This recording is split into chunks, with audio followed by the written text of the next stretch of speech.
Hello friends, welcome to GK study. तो आज की इस वीडियो में हम बात करने वाले हैं एचपी जो है आईटी एग्जाम 2020-21 यानी कि जब भी आपका एग्जाम होगा उसके क्लास 10th के बारे में। इससे पहले 9th क्लासेस जो हैं वो हो चुकी हैं, अगर आपने नहीं देखी हैं और उससे अलावा भी कुछ वीडियो जो है वो एचपी जो है आईटी एग्जाम के ऊपर बनी है, तो प्लेलिस्ट को जाकर जो है वो आप चेकआउट कर सकते हैं। ऊपर की तरफ मैं लिंक दे रहा हूँ। तो आज की इस वीडियो में हम डिस्कस करेंगे कंप्यूटर आर्किटेक्चर के बारे में, या फिर आप बोल सकते हैं कि कंपोनेंट ऑफ कंप्यूटर। ठीक है, तो जो कंपोनेंट ऑफ कंप्यूटर होते हैं वो कंप्यूटर आर्किटेक्चर के अंदर ही जो है वो आते हैं।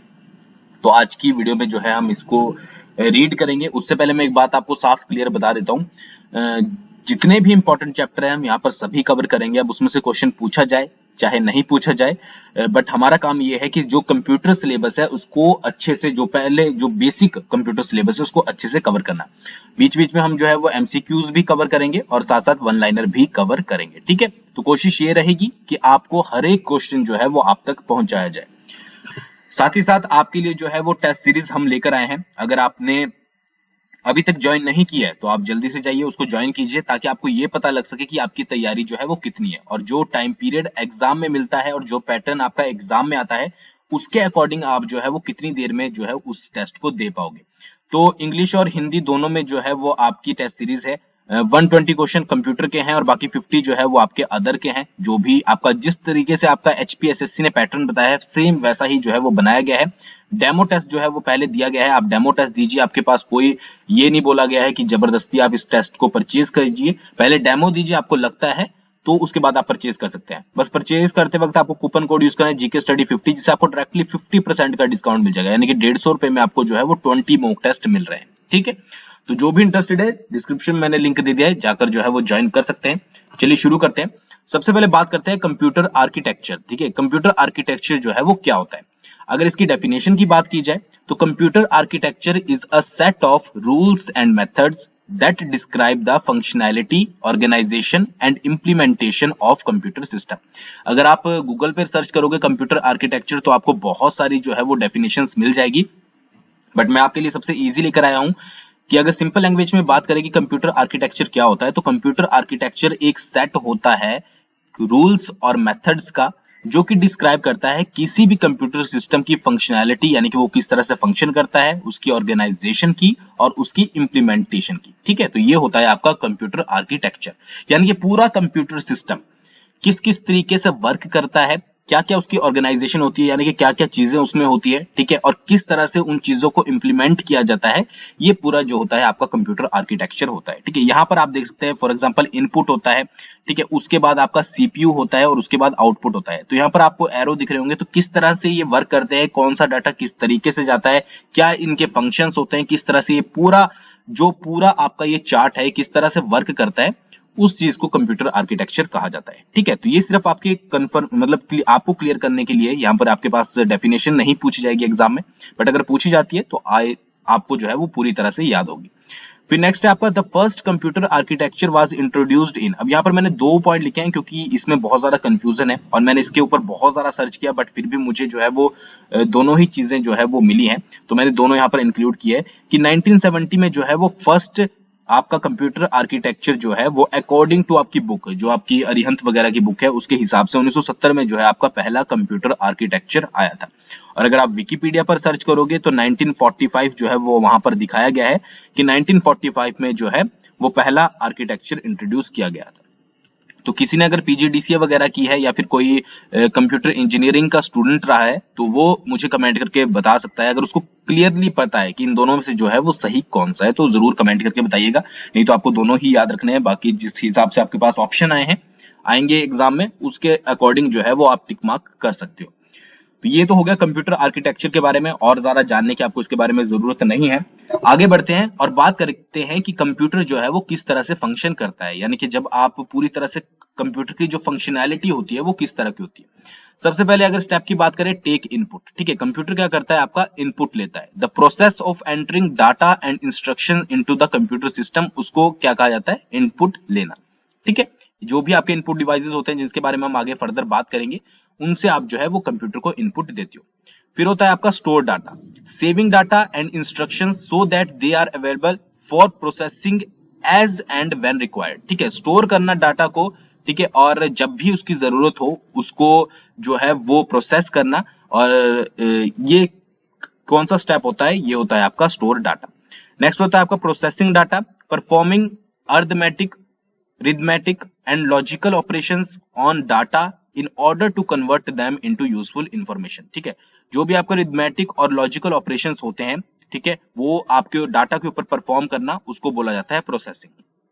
ठीक है, उसके बाद output information, the process of producing useful information और results for the user such as the printed report और विजुअल डिस्प्ले। ठीक है, तो ये होता है आपका आउटपुट इंफॉर्मेशन। सिंपल सी बात पता होगी, अगर आपने कंप्यूटर यूज किया होगा, पहले आप अपनी जो है वो कीबोर्ड या किसी के भी थ्रू जो है वो इंस्ट्रक्शंस देते हो, फिर वो सीधी क्या होती है, स्टोर हो जाता है। जो भी आप इंस्ट्रक्शन देते हो उसके बाद प्रोसेस होता है, ठीक है, उसके ऊपर ऑपरेशंस वगैरह जो भी कंप्यूटर के द्वारा किए जाते हैं वो सब कुछ डिपेंड करता है कंप्यूटर के जो भी प्रोसेसिंग होती है, प्रोसेसर होता है। ठीक है, फिर आपको आउटपुट आ जाती है, या तो आपको मान लीजिए आपने कंप्यूटर में टाइप किया 38 + 14, ठीक है, तो ये आपने इंस्ट्रक्शंस दी। अब इसका रिजल्ट जो आएगा वो आपका कंप्यूटर में जो भी डाटा प्रोसेस होगा उसके बाद आएगा और उसको बोला जाएगा आपका आउटपुट।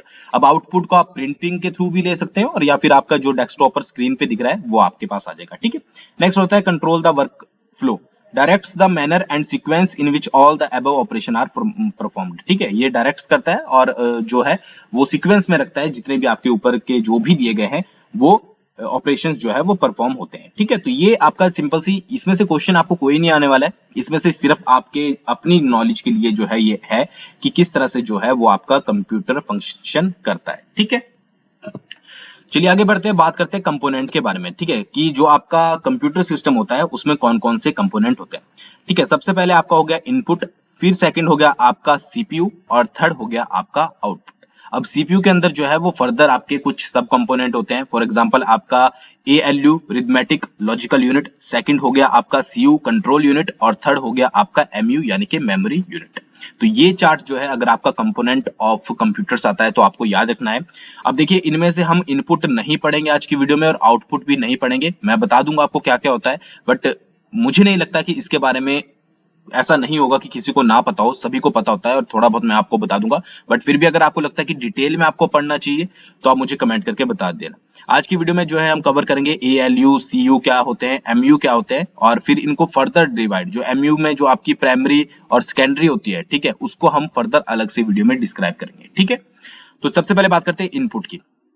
ठीक है, इनपुट क्या होते हैं? इनपुट डिवाइसेस वो होते हैं जिसके द्वारा हम जो है वो कोई भी हमारा जो डाटा है या फिर इंस्ट्रक्शन है हम कंप्यूटर को देते हैं। ठीक है, एग्जांपल मैं हमेशा से कैलकुलेटर का लेता हूं ताकि आपको बिल्कुल समझ आ जाए। फॉर एग्जांपल आपने ऐड किया 12 + 14, ठीक है, तो ये क्या किया आपने, एक कंप्यूटर को इंस्ट्रक्शन दी। ठीक है, अब 12 + 14 क्या करते हो आप, ऐसा तो नहीं है कि आपने मन में सोचा और 12 + 14 जो है वो कंप्यूटर में ऐड हो गया। इसके लिए आप क्या यूज करते हो, इसके लिए आप यूज करते हो इनपुट डिवाइसेस। ठीक है, इनपुट डिवाइसेस कौन कौन से होते हैं? आपका कीबोर्ड हो गया, कीबोर्ड के थ्रू जो है आप लिख लेते हो, ठीक है, मतलब टाइप कर लेते हो। माउस होता है जिसके द्वारा आप क्लिक वगैरह करते हो, जो भी एंट्रीज करते हो। ठीक है, स्कैनर होता है, स्कैन के थ्रू जो है आप कोई भी डॉक्यूमेंट जो है वो कंप्यूटर में डालते हो। ठीक है, ट्रैक बॉल हो गई, माइक हो गया, बोल के आप करते हो। ठीक है, और डिजिटल जो आपका डिजिटल नोटपैड वगैरह हो गया वो सब हो गए। ठीक है, तो ये आपके इनपुट डिवाइसेस होते हैं। ठीक है, जिसके थ्रू आप अपनी इन जो भी इंस्ट्रक्शन होती है, मतलब जो भी चीज का, किसी भी चीज का अगर आपको रिजल्ट चाहिए, जो भी आप डाटा कंप्यूटर में डाल रहे हो वो इनके माध्यम से डाल रहे हो। ठीक है, आई थिंक आपको इनपुट क्लियर हो गया होगा। फिर सीपीयू है, सीपीयू में क्या है, जो आपकी प्रोसेसिंग होती है, जो भी आपने डाटा डाला है उसके ऊपर जो भी प्रोसेसिंग होती है वो सीपीयू में होती है, जिसमें एएलयू, सीयू, एमयू होता है। ठीक है, जिसको हम आगे रीड करेंगे इनका क्या क्या वर्क होता है। उसके बाद जब प्रोसेसिंग पूरी हो जाती है फिर आती है आपकी आउटपुट डिवाइसेस। आउटपुट डिवाइसेस का काम क्या है कि आपको आउटपुट देना, यानी कि आपको रिजल्ट दिखाना। अब आपने 12 + 14 तो डाल दिया, फिर ये आपका सीपीयू में प्रोसेस हुआ पूरी तरह से, इसके ऊपर जो है वर्क किया गया। अब जो आपके पास आउटपुट आएगा, ठीक है, वो आपका जहां पर दिखाया जाएगा उसको बोलते हैं आउटपुट डिवाइसेस। फॉर एग्जांपल आपका मॉनिटर हो गया, ठीक है, आपका जो है वो प्रोजेक्टर हो गया, आपका स्पीकर हो गया, ठीक है, आपका डेस्कटॉप हो गया, आपका प्रिंटर हो गया और आपका प्लॉटर हो गया। ठीक है, तो जो भी चीज आपको रिजल्ट दे रहे हैं, चाहे वो प्रिंट मीडियम में हो या फिर आपके जो है वो विजुअल मीडियम में हो, वो सारे क्या होते हैं, वो आपके आउटपुट डिवाइसेस होते हैं। तो इनपुट और आउटपुट में आई थिंक आपको क्लियर हो गया होगा। और इसके बारे में ऐसा तो नहीं है कि मुझे आपको कीबोर्ड भी बताना पड़े कि कीबोर्ड क्या होता है, ये क्या होता है। अगर आपको फिर भी जानना है अपनी नॉलेज के लिए तो आप कमेंट करके बता सकते हैं, इसके ऊपर हम अलग से एक इनपुट और आउटपुट के ऊपर वीडियो बना देंगे, ऐसा कुछ नहीं है। ठीक है, तो चलिए आगे बढ़ते हैं और बात करते हैं आपके सीपीयू के बारे में। सबसे पहले सीपीयू को देखते हैं, जिसका नाम होता है सेंट्रल प्रोसेसिंग यूनिट। ठीक है, सीपीयू को रीड करेंगे और सीपीयू जो है वो क्या क्या इसके इंपॉर्टेंट फीचर्स होते हैं उसके बारे में हम यहाँ पर बात करते हैं। सबसे पहला पॉइंट है, CPU is considered as the brain of the computer. Most important point है, वैसे मैक्सिमम को पता होगा बट जिनको नहीं पता है कि सीपीयू को जो है वो कंप्यूटर का ब्रेन भी कहा जाता है और ये डायरेक्टली जो है वो क्वेश्चन पूछा जाता है। ठीक है, सेकंड क्या है कि CPU performs all types of data processing operation. जितने भी कंप्यूटर में आपके डाटा प्रोसेसिंग ऑपरेशंस होते हैं वो सारे कौन परफॉर्म करता है, वो आपका सीपीयू करता है। ऑब्वियस बात है, मैंने आपको बताया ना, इनपुट हो गया, फिर आपका सीपीयू होगा, फिर आपका आउटपुट हो गया। अब यहां से तो आपने इनपुट डाल दी, ठीक है, अब वो जो प्रोसेस होती है वो सीपीयू में होती है और ये फिर आपकी आउटपुट निकलती है। तो जितने भी डाटा प्रोसेसिंग जो ऑपरेशंस होंगे वो सारे कहां पर होंगे, वो सीपीयू में होंगे। नेक्स्ट क्या है, it stores data, intermediate results and instructions, यानी कि जो प्रोग्राम वगैरह होता है। अब जो स्टोरेज का काम होता है वो मैंने आपको प्रीवियस में दिखाई दिया, ये देखिए यहाँ पर, ठीक है, ये मेमोरी यूनिट है, तो जो भी स्टोरेज का काम होता है वो भी आपका यहीं पर होता है। तो ये जितने भी डाटा होते हैं उसको स्टोर करता है, इंटरमीडिएट रिजल्ट्स को स्टोर करता है और जितनी भी आप इंस्ट्रक्शंस देते हो, प्रोग्राम वगैरह, सभी कुछ कहाँ है, सीपीयू में आपके स्टोर होते हैं। ये सीपीयू के बेसिकली काम होते हैं, ये चीज याद रखिएगा। नेक्स्ट क्या है कि it controls the operations of all parts of the computer. जितने भी कंप्यूटर के अदर पार्ट्स हैं वो अच्छे से ऑपरेट कर रहे हैं कि नहीं कर रहे हैं, ये सारा भी कौन कंट्रोल करता है, आपका सीपीयू करता है। ठीक है, आपने अगर कंप्यूटर यूज किया होगा तो आपको पता होगा कि जो मेन पार्ट होता है वो सीपीयू ही होता है। सभी जगह जो कनेक्शन होते हैं वो भी आपके सीपीयू से होते हैं। अगर आपको स्पीकर की, मान लीजिए आप स्पीकर है, कोई आउटपुट डिवाइस है स्पीकर, तो उसकी जो वायर लगानी है वो भी आपकी सीपीयू में जाकर कनेक्ट होगी। यानी कि क्या है कि जितने भी कंट्रोल्स हैं, ठीक है, जो भी अदर ऑल पार्ट्स हैं, उनको सभी को कंट्रोल करता है कौन, आपका सीपीयू। तो ये आपके सीपीयू के फीचर्स है जो कि आपको पता होने चाहिए। नेक्स्ट देख लेते हैं कि जो सीपीयू होता है उसके 3 जो है वो कंपोनेंट होते हैं, सब कंपोनेंट भी आपको बोल सकते हैं। ठीक है, सबसे पहला कौन सा हो गया, मेमोरी और स्टोरेज यूनिट हो गया, और फिर उसके बाद आपका कंट्रोल यूनिट हो गया, एमयू बोल सकते हैं आप इसको, सीयू बोल सकते हैं, और फिर आपका एएलयू हो गया, अरिथमेटिक लॉजिक यूनिट। यहाँ पर आप चार्ट भी देख सकते हैं। तो ये इसके फर्दर कंपोनेंट होते हैं जिनको हम रीड करेंगे क्या क्या इनके वर्क होते हैं। सबसे पहले बात करते हैं मेमोरी और स्टोरेज यूनिट की। The unit can store instructions, data, and intermediate results. This unit supplies information to other units of the computer when needed. अब क्या है कि मेमोरी और स्टोरेज यूनिट क्या होती है, आपको जो है वो पता लग रहा होगा नाम से ही, कि जो भी आपकी इंस्ट्रक्शंस होती है, डाटा होती है, इंटरमीडिएट रिजल्ट होते हैं, यानी कि जो हमने अभी सीपीयू में पढ़ा था, वो कौन से सेक्शन में स्टोर होते हैं, वो होते हैं आपके मेमोरी यूनिट में। ठीक है, और ये इसका मेन काम क्या होता है, इसका मेन काम होता है आपका इंफॉर्मेशन को जो है वो सप्लाई करना अदर यूनिट्स में जब भी उसकी जरूरत होती है। तो मेमोरी यूनिट का आपको काम समझ आ गया होगा। ऑब्वियस बात है कि कोई सेक्शन हमने बनाया है भाई, इसको हमने जिम्मेदारी दे दी है कि भाई ये मेमोरी तेरा काम है, जब भी कोई डाटा की जरूरत होगी तो अपने पास कागज स्टोर रख। कोई आप पर्सन ले लीजिए, आपने किसी पर्सन को बोला तो अपने पास कागज स्टोर रख, कोई भी डॉक्यूमेंट स्टोर रख, जब भी जरूरत होगी अदर बंदे को जो है वो हैंड ओवर कर दिए। तो यही मेमोरी यूनिट का काम होता है कि उसने सारे जो आपकी इंस्ट्रक्शंस होती है, डाटा होता है और इंटरमीडिएट रिजल्ट होते हैं, उनको सेव रखना है। जब भी किसी अदर यूनिट को जो है वो कंप्यूटर की उसको जरूरत होती है तो वो उसको हैंड ओवर कर देती है। It is also known as internal storage unit और द मेन मेमोरी और द प्राइमरी स्टोरेज। तो इसको जो है वो मेन मेमोरी भी कहा जाता है, प्राइमरी स्टोरेज भी कहा जाता है और other storage, internal storage unit भी कहा जाता है। ठीक है, अब अगर बात करें मेमोरी की, तो साइज जो है, जो आपका मेमोरी का साइज होता है वो इफेक्ट करता है स्पीड को, पावर को और कैपेबिलिटी को। ये ऑब्वियस बात आपको पता ही होगी। अगर आपका मोबाइल फोन लिया जाए तो जितनी उसमें जो है वो मेमोरी होगी उस हिसाब से आप डाटा स्टोर कर पाओगे। ठीक है, अगर आप 64 जीबी में जो है वो बहुत सारा डाटा स्टोर कर देते हो तो आपका मोबाइल हैंग मारना शुरू हो जाएगा। सेम एज ये जो है वो आपका कंप्यूटर में भी होता है, जितना आपका ज्यादा स्पेस होगा, यानी कि जितनी आपकी स्टोरेज होगी उस हिसाब से आप डाटा जो है वो स्टोर कर पाओगे और वही डाटा जो है वो बाद में उसी हिसाब से आपकी स्पीड आएगी। ठीक है, primary memory and secondary memory are 2 types of memories in the computer. ठीक है, जो प्राइमरी मेमोरी होती है प्लस सेकेंडरी मेमोरी होती है, इसको हम बाद में रीड करेंगे अलग से, क्योंकि ये अलग से बहुत बड़ा चैप्टर है जिसको आपको अच्छे से समझना पड़ेगा। ठीक है, बट आप याद रखिएगा कि मेमोरी की जो टाइप्स होते हैं वो 2 होते हैं, प्राइमरी मेमोरी और सेकेंडरी मेमोरी। ठीक है, इसको हम फर्दर पढ़ेंगे। तो आई थिंक आपको मेमोरी समझ आ गया कि मेमोरी का जो है वो मेन काम क्या होता है। अब बात कर लेते हैं कुछ इंपॉर्टेंट फंक्शंस की मेमोरी यूनिट के, जो कि इंपॉर्टेंट है। सबसे पहला, it store all the data and the instruction required for the processing. ठीक है, ये क्या करता है कि सभी डाटा को जो है वो इंस्ट्रक्शंस को स्टोर करता है जो भी प्रोसेसिंग के लिए जरूरी होता है।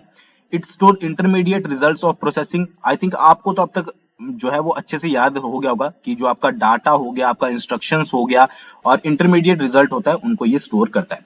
It store the final result of processing before these result are release to an output device.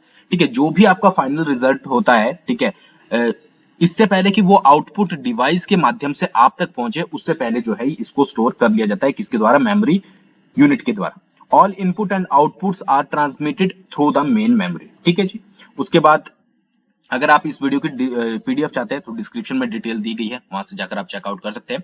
और ये था आपका मेमोरी यूनिट, आई थिंक आपको समझ आ गया होगा। अब बात करते हैं कंट्रोल यूनिट के बारे में। कंट्रोल यूनिट का मतलब होता है आपका सीयू। अब आपको नाम से समझ आ रहा होगा कंट्रोल यूनिट, जिसका जो है वो मेन काम होता है कंट्रोल करना। तो this unit controls the operations of all parts of the computer. ठीक है, अब कंट्रोल यूनिट का काम क्या होता है कि जितने भी कंप्यूटर के पार्ट्स हैं, यहाँ पर लिखा गया है ऑल पार्ट्स, उनके ऑपरेशंस, जितने भी उसके काम हो रहे हैं, उनको कंट्रोल करना। तो कंट्रोल नाम से ही समझ आ रहा है कि कंट्रोल यूनिट का काम है कंट्रोल करना। जितने भी कंप्यूटर के पार्ट्स हैं वो क्या क्या काम करते हैं, किस तरीके से काम करते हैं, इन सबको कंट्रोल कौन करती है? वो करती है आपकी C. But does not carry out any actual data processing operation. ठीक है, इसका काम जो है वो डाटा प्रोसेसिंग ऑपरेशंस का जो है वो नहीं होता है। इसका काम सिर्फ ये होता है कि जितने भी पार्ट्स हैं उनको कंट्रोल करना, जितने भी उसके द्वारा जो है ऑपरेशन हो रहे हैं। ठीक है, ये डाटा प्रोसेसिंग में जो है वो इंक्लूड नहीं की जाती। तो ये मेन पॉइंट है, ये आपको याद रखना है। उसके अलावा फंक्शंस देख लेते हैं कुछ। सबसे पहले की अगर बात करें, it is responsible for controlling the transfer of data and instructions among other unit of computer. ठीक है, जो भी ट्रांसफर होता है डाटा का और इंस्ट्रक्शंस का किसी दूसरी यूनिट में, ठीक है, वो सारा जो है वो कंट्रोल करती है आपकी कंट्रोल यूनिट। ठीक है, नेक्स्ट है, it manage and coordinates all the units of the computer. जितनी भी आपकी अदर यूनिट होती है कंप्यूटर की, उनको ये मैनेज करती है, उनको कोऑर्डिनेट करती है, यानी कि सिंपल सी बात है, उनको कंट्रोल करती है। नेक्स्ट है, it obtains the instructions from the memory, interprets them and directs the operation of the computer. ये क्या करती है कि ये इंस्ट्रक्शंस को जो है वो ऑब्टेन करती है मेमोरी से, उसको इंटरप्रेट करती है और उसके बाद जो है वो डायरेक्ट करती है ऑपरेशन को कंप्यूटर से। ठीक है, कम्युनिकेट करती है ये इनपुट और आउटपुट डिवाइसेस के साथ फॉर ट्रांसफर ऑफ डाटा और रिजल्ट फ्रॉम स्टोरेज। ठीक है, ट्रांसफर ऑफ डाटा के लिए और स्टोरेज से रिजल्ट के लिए जो करती है, कम्युनिकेट करती है इनपुट और आउटपुट डिवाइसेस के साथ। ठीक है, इट डज नॉट प्रोसेस और स्टोर डाटा। ये डाटा को स्टोर नहीं करती, क्योंकि स्टोर डाटा का काम जो है वो मेमोरी यूनिट का है और प्रोसेसिंग का काम जो है वो अदर से एएलयू का है। ठीक है, तो इसका काम सिंपल से आपको याद रखना है, इसका काम है सिर्फ कंट्रोल करना। नेक्स्ट की बात करते हैं। नेक्स्ट है आपका important ALU, arithmetic logic unit. ठीक है, तो जो आपका एएलयू होता है, ये जो है वो 2 सब सेक्शन जो है वो इसके अंदर होते हैं, नेमली जो है वो रिथमेटिक सेक्शन, लॉजिक सेक्शन और कंपैरिजन ऑपरेशंस। ठीक है, आप ऑपरेशंस भी बोल सकते हैं। ठीक है, और ऑपरेशंस। ठीक है, सबसे पहले बात करते हैं रिथमेटिक सेक्शन फंक्शन।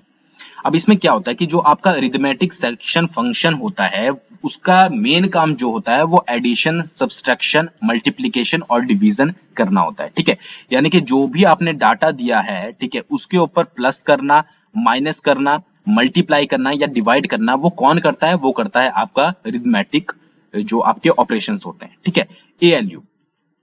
ठीक है, एएलयू का मेन काम क्या होता है कि किसी भी डाटा के ऊपर आपके रिथमेटिक फंक्शन अप्लाई करना या ऑपरेशंस अप्लाई करना। ठीक है, कौन कौन से?